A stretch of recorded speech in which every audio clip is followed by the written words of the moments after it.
are way high, right? We're going to keep on keeping on. We're going to be in Ecclesiastes Chapter 4 today, if you want to be turning over there.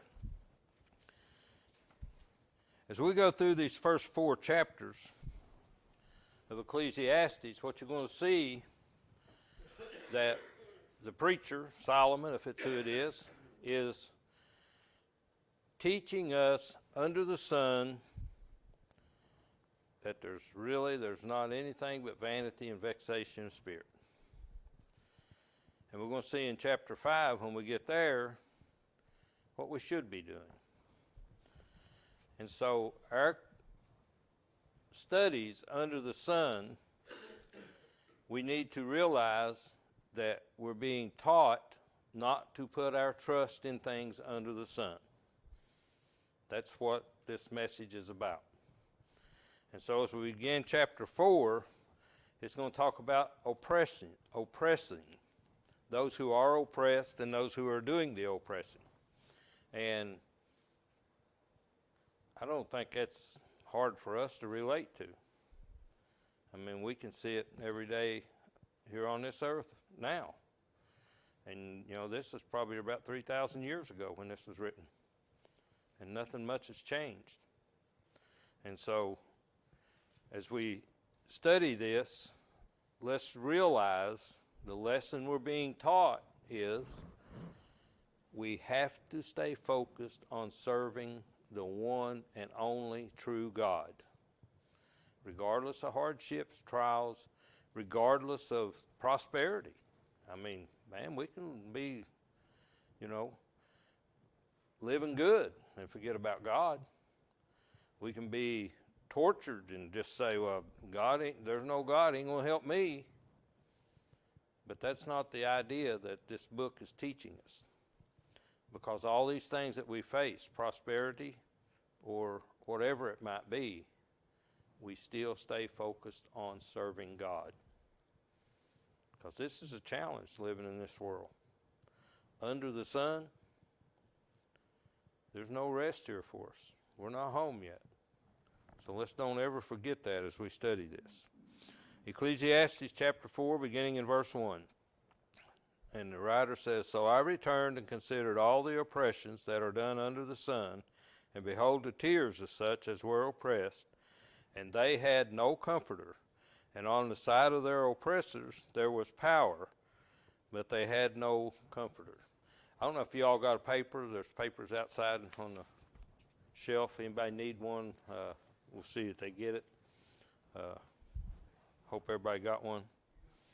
But when we're talking about all the oppressions, what can you think of? What would you think of when you hear the word oppression? What's your first thought? Who's oppressed? The poor?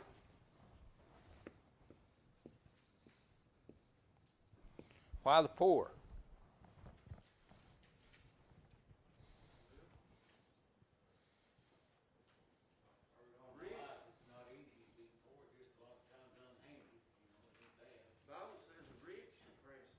Okay. So the poor are oppressed by the rich. So the poor is one of the, what else can be oppressed? In our life today, what would you think of as oppression?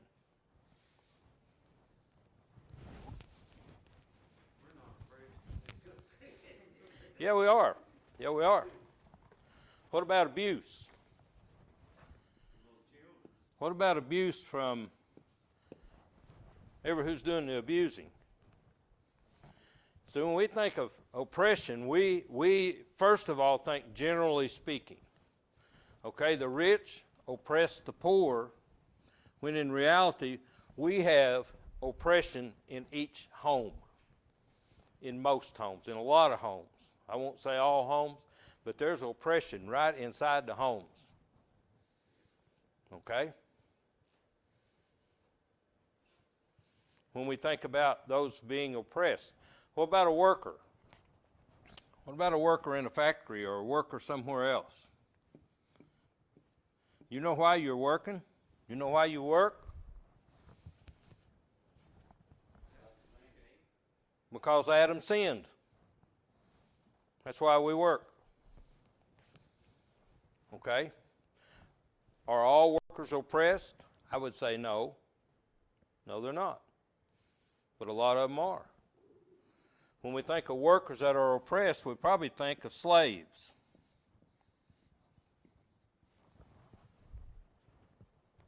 When we talk about being oppressed, there's so many things that fit into this. Yeah, the rich oppress the poor. The Bible teaches us that. But abuse, when a husband beats a wife, or adults abuse children, and there's different ways, sexually, just treat them bad, don't feed them. I mean, that's abuse. There's all kinds of abuse. There's all kinds of oppression. And when we think about, when we read this, the preacher here is saying, under the sun, behold the tears of such as were oppressed. Under the sun. We probably can't make a list on this board if we singled out everything and put subtopics under the main topics of all the oppression that goes on in this world. I spoke to a guy about a month ago. He went to Nepal or Tibet, one of them places over up on a high mountain, and he went on a pilgrimage. I think he's a Buddhist. I'm not sure. But he said he went on a pilgrimage. And I said, well, isn't that area controlled by China? And he said, let me tell you how bad it is. He said, I went on a pilgrimage, and when we went into the temple to worship, I don't know what kind of worship, okay? I never get into that. He said, we went in that temple to worship. They got cameras outside. They know who goes in. The Chinese, the China, is got this bunch under control. They're not allowed to speak of anything about government in any way. If you mention the Chinese government in any way, you're immediately arrested and taken away. And when you go in to this temple to worship, he said, that they have people dressed like they're dressed to go in there and listen to what you're saying. There's nowhere to go to get away from it. Now, we in the United States, just like Tom said, we're not oppressed. But in many ways we are, but we're not oppressed like that. Yet. Brother Brent, I also heard another preacher in the Lord's body. Apparently this was a congregation that they were trying to establish in China, a similar story. And when they were talking to the brethren there, when they became aware that they sent in spies from the Chinese government into the congregational settings to observe what was going on, they said, well, they kind of made the statement to the American brethren, well, what if you get thrown in jail? And the Chinese brethren that were there kind of laughed when they said that. They said, we already have been. Yeah. But they've been in jail and have been back out. So that goes right along, and Yeah. that kind of validates what you're saying. They do send in those people, and that is oppression, This guy that was telling me this story had done this firsthand. I mean, this wasn't secondhand stuff with him. He knew it. He's seen it. And he said those people are living in misery. He said they are in misery. And he said there's no way I can help them. Okay, let's read verse 1 again. So I returned and considered all the oppressions that are done under the sun, and behold the tears of such as were oppressed. And they had no comforter. Where would you get comfort at if you're in misery? Well, I mean, that's it. But I'm under the sun now. We're talking about under the sun. I mean, if you was living in Nepal or Tibet, wherever that was at, I can't remember which one he said. I think it's Tibet, but I'm not sure. But it said on the side of the oppressors there was power. How do you fight against that power? If you're in a home and you're being abused by someone that you can't overcome, where are you going to get comfort at? If you're a little child and adults are abusing you, they're not taking care of you the way the Bible teaches us to take care of our children. What can they do about it?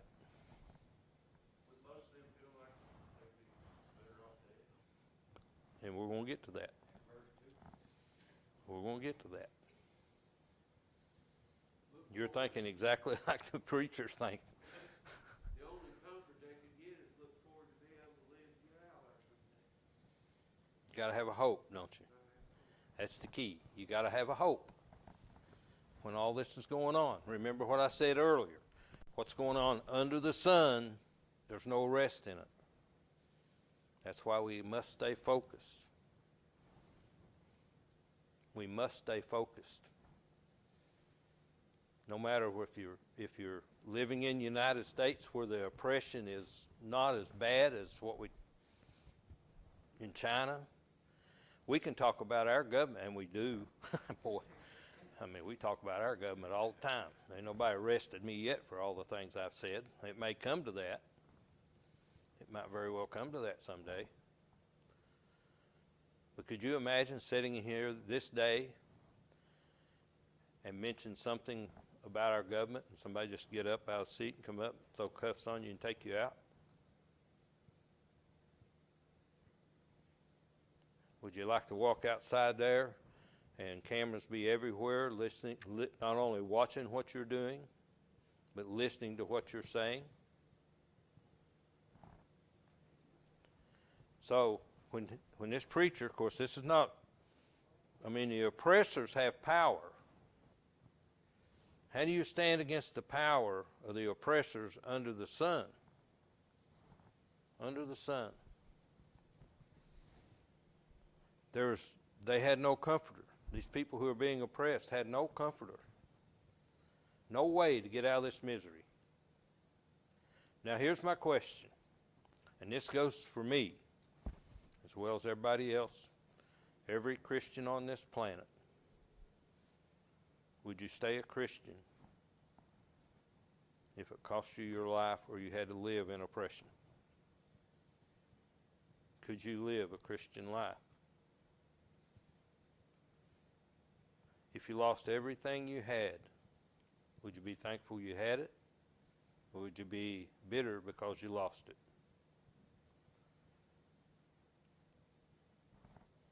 I don't know how you answer that. I can't answer it. I know what I hope I would do. But when we talk about oppression and those oppressed, you know who's in trouble? Those who got the power. You know why? You know why they're in trouble? You remember last week we talked about the judges, where the judges were wicked. In verse 16 of chapter 3, the wickedness of the judges, in both in the righteousness and in the wicked. But in verse 17, God shall judge. Verse 17, chapter 3. God's going to settle the issue in the end. I can't imagine living in misery as that guy told me about those people who were living over there. I can't imagine that. I can't even begin to imagine that. So when we talk about those who are oppressed, yeah, the poor, the abused, workers or slaves, ordinary citizens,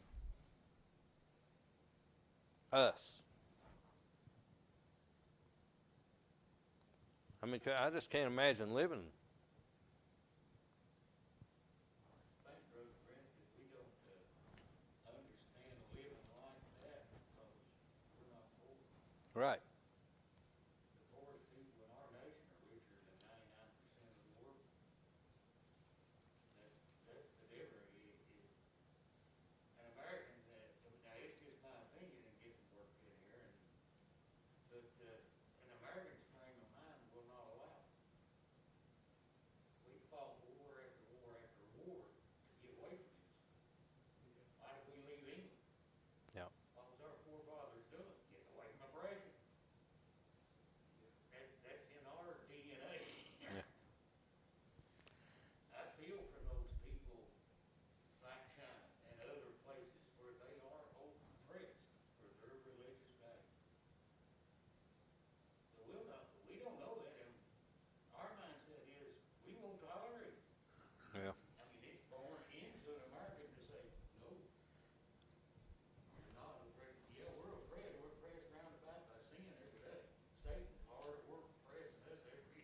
Yeah. We're being attacked. As far as knowing what an American would do, You know what 3 or 4 of them gets together, they'll find you. you know what one thing that we've not mentioned on this list? Anybody got a word for it? Sin, sir. That was the first one popped in my mind. There you are. You know what sin literally means? Miss the mark. I looked this up. Miss the mark. Now, boy, I'm telling you, I think of all this oppression, and I think of what Jesus went through, what the Apostle Paul went through, what Stephen went through, what James went through. Can we remain Christians and be oppressed? Yeah. Yeah, we can. Going to be easy? Nope. Won't be easy. Why will it not be easy? Because you have no comforter, and they have the power. They have the power.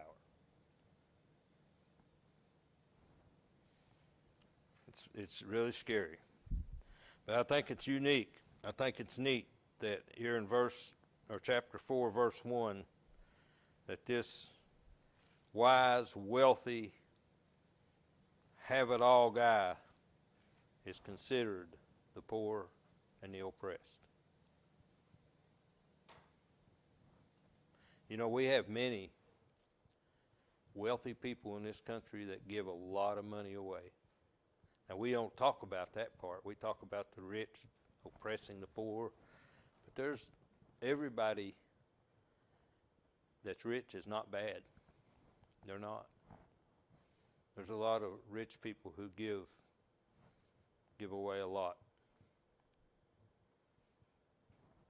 I think you can see the goodness of America in Western Kentucky.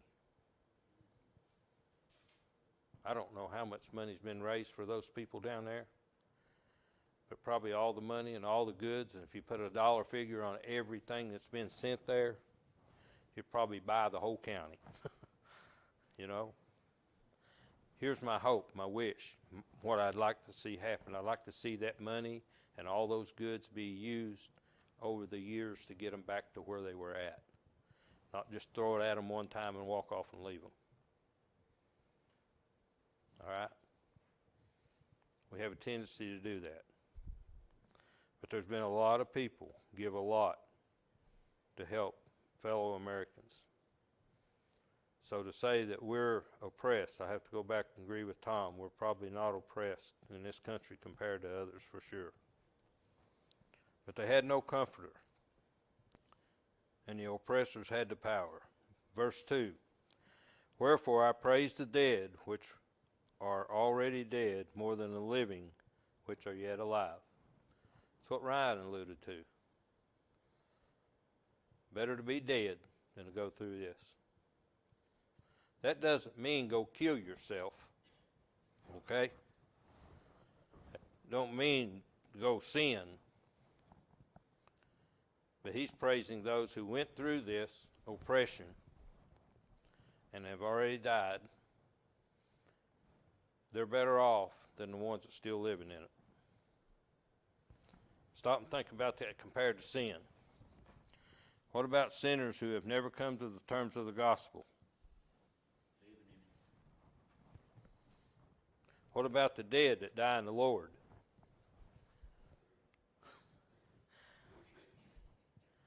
Blessed are the dead that die in the Lord. Revelation 13:14 or 14:13. But it's, as a Christian,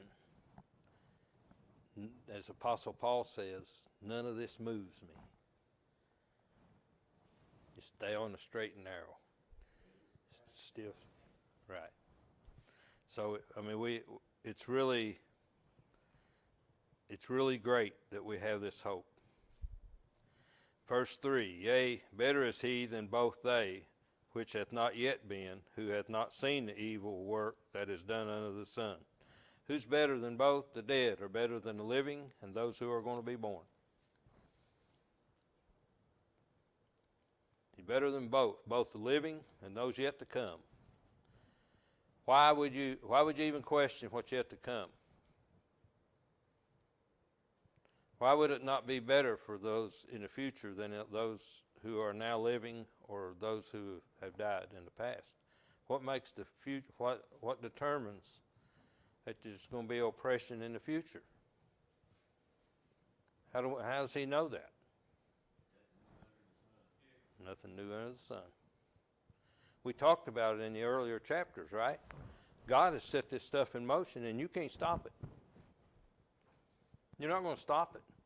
Go back to chapter 3 and read the first part about a time for every purpose, a season for everything. All of this falls under that. And you can't stop it. It's been that way since the beginning. It'll always be that way. So the challenge, the thing about this book is teaching us where our only aim should be. Because rich or poor, if you have the power to oppress, or you're the oppressed, you're still going to do what? You're going to die. And what happens after death? There you go. So our condition, it has a hope. And so when we talk about praising the dead, which were already dead, I mean, you know, when we lose a loved one, it's heartbreaking. It's disastrous. But don't you think it is so much easier when one dies in the Lord, and I'm talking about a family member. When someone in your family passes and you know, and you have the hope, I'll put it that way, you have the hope that they died in the Lord. Isn't that more comforting than having a family member or a friend or someone die that you know never come to the terms of the gospel? It's so much easier. Brandon just saying it's better for them to be dead in Christ than alive and outside of Christ. Oh, yeah. That's what it's saying. So that'd be a family member still with us. Yeah. But I mean, it's just, we're talking about under the sun.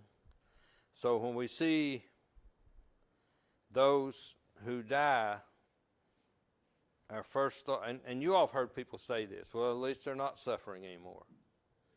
You know. And that's kind of what he's saying here. I think he's kind of referring to it, that kind of same mentality is at least they're not being oppressed anymore. They're not under the sun. Now let's remember, we're under the sun, okay? They're not going through this misery under the sun.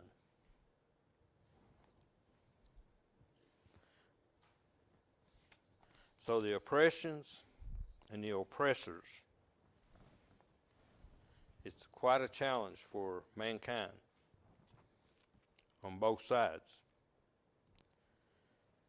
I don't know, I just have a hard time picturing a place where you can't even say what you want to say.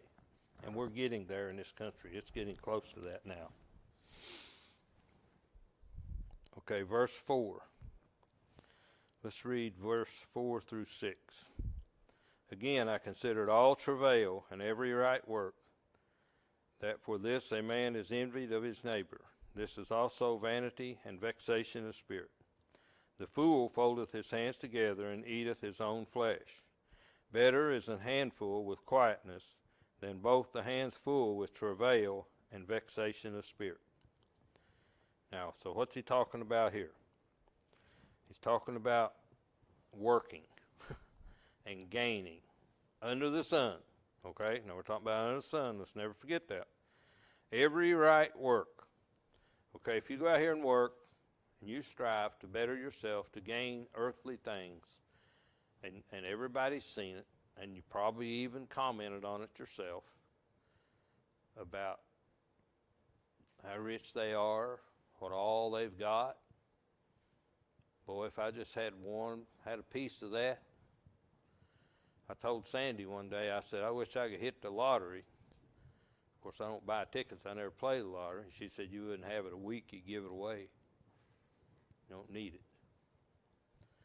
And we don't need it. We're doing really good. God's blessed us. But we're always wanting a little more, ain't we? Guy I worked with the other day, man come in, he had a beautiful truck. I mean, it was top of the line pickup truck. And he left, that guy did, the customer did, and one of the workers said, man, if I had that, I'd be happy. I said, no, you wouldn't. That truck wouldn't make you happy. That ain't got nothing to do with it. But that's the way we look at things, right? Under the sun. And that, yeah, I mean, and that's the kind of the mentality that we have. You know, what do they got? You know, that's one thing I've learned in my lifetime. If you're going to have anything, you got to work for it. I mean, you got to put out some effort. And there's two things that happen when you gain a lot. You have people who envy you because you got so much, and then you got the worry of trying to maintain it. It's like the new truck with insurance and taxes. You know, I got this big, nice, fancy truck, man. Now I'm going to go broke paying insurance and taxes on it. So you got another concern. So just work to get is not necessarily always the answer. And so what we're seeing here, if we go over to John 3:12, we have pretty good, 1 John, I should say, 1 John 3:12. Here's a pretty good example of this very thing.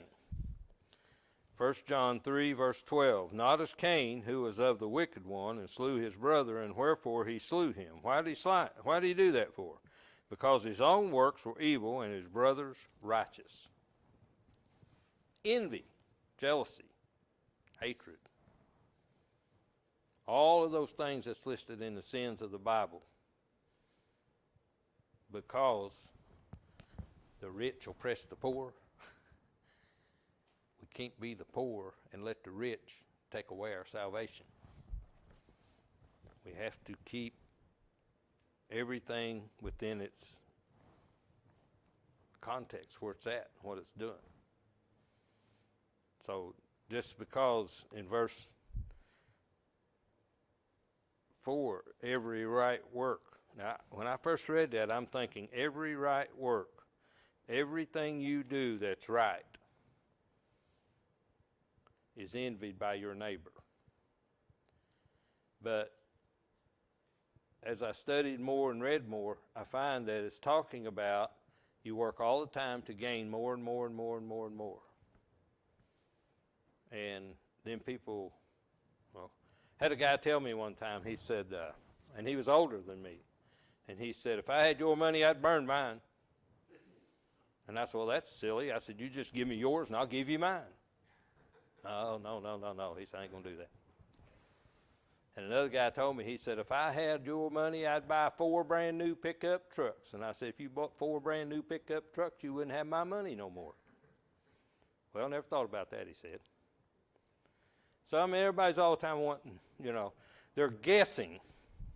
They don't know. And I'll tell you that we wouldn't have bought 4 pickup trucks, okay? So I don't even know why he said that.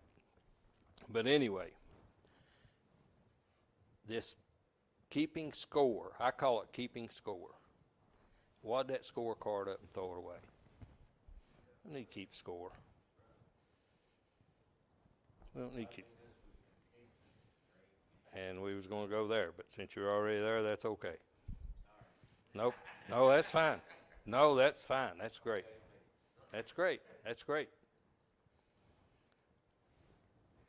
Verse 5. The fool foldeth his hands together and eat his own flesh. Talking about somebody that won't work. I want what they got, but I'm not going to work for it. Not going to work. Do you know anybody that won't work? You know anybody that just depends on others to...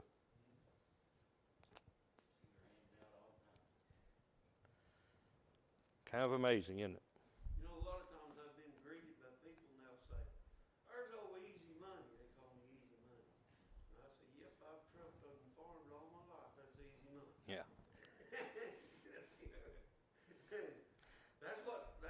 Well, people look, again, it's a scorecard.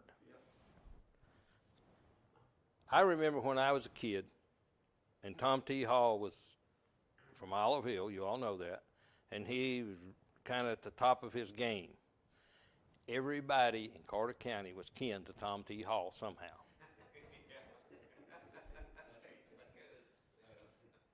And then when he kind of faded away, Tom T., who's that? I don't, but here's the way I always looked at things. I want everybody to do the right thing, okay? We all want to go to heaven. That's priority one. Pleasing God first. But it doesn't bother me to see someone else do good. I'm happy for them. I truly am. I love to see young people do good. And, you know, I've seen young people my children's age who are doctors and lawyers.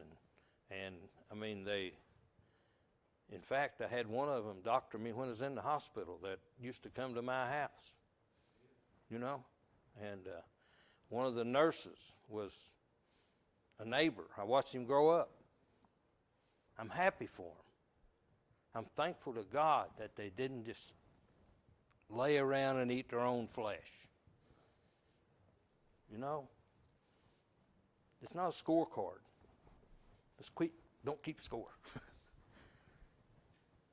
You know, what you got is what you got. That's all you got. If somebody else has got it, you can't spend it or use it anyway, right? Unless I come over and borrow it. But, I mean, there's things that just don't get caught up in that stuff. And these people who fold their hand and, I mean, you know, here's a unique thing about us, people. There's people out there that just bother me because they won't try. I mean, it really does. It bothers me. But you know, the minute one of them gets sick or they're hungry, you know what the first thing we do? We help them out. That's what we do. Guy standing down on the street corner, I knew him from the time he was a child. I come driving through there, and he's standing there, just standing there. So I pull over, and I said, well, what are you doing? I ain't doing nothing. I said, what are you going to do? I don't know. I said, where you living at? I ain't got no place to live. I said, well, why don't you go back home? And he goes, I don't want to go there. I said, well, what would you do right now? If you could do anything on earth right now, what would you do? He said, I'd eat supper. I'm starving to death. I said, okay. So I took him up to Dairy Queen, and he ate. He was satisfied. Didn't care where he had anything else or not. Waiting on somebody else. Next guy come along to feed him. But he left Olive Hill, and nobody knows where he went. I've asked and asked and asked, and have no idea where he went. Last I heard, he maybe was in Florida somewhere. But we're going to help him. I mean, that's just what we do.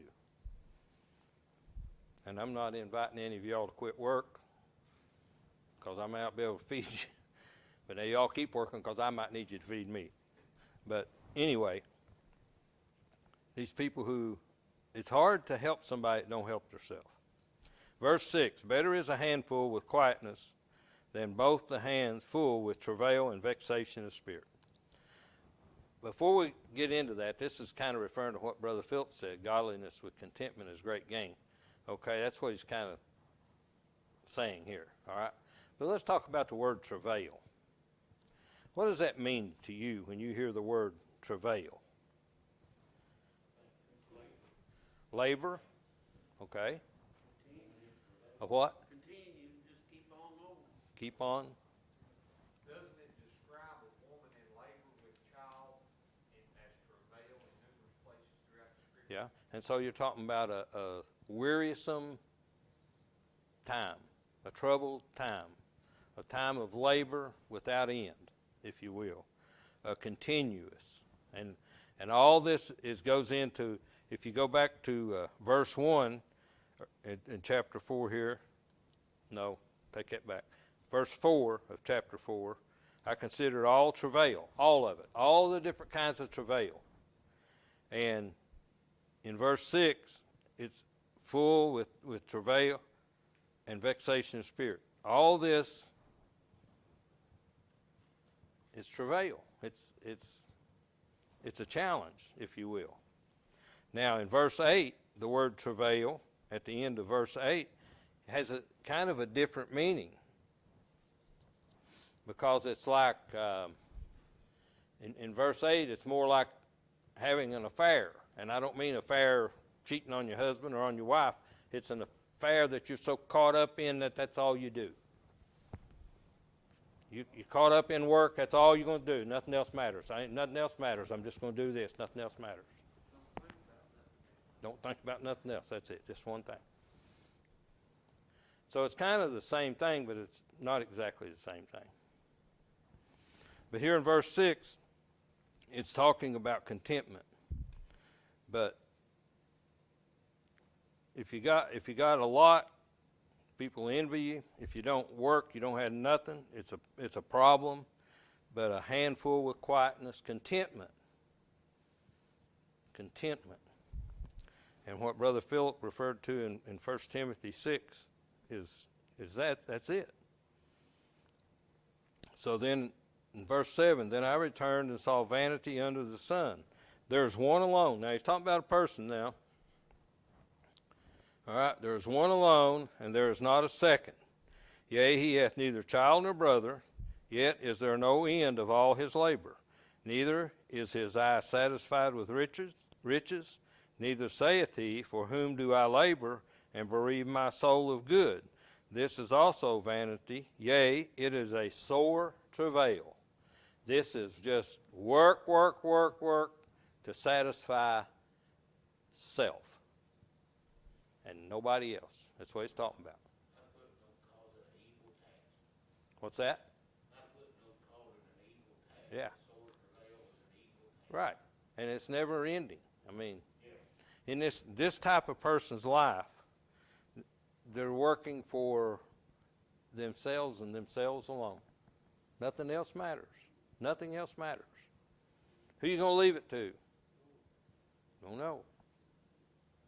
It's going to be a fool, or is it going to be a wise man? Don't know. We studied about that too, didn't we? So when we see these things, we see kind of like a miser, I guess, would be.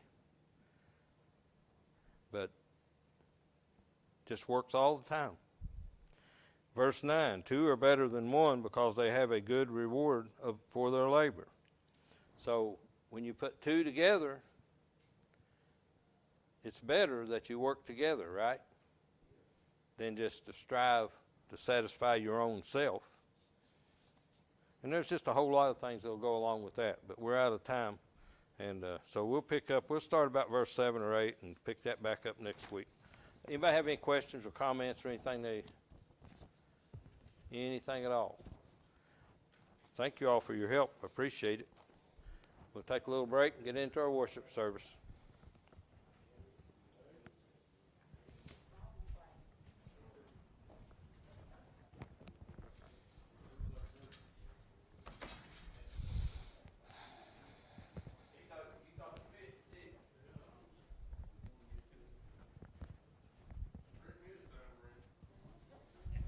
What's that?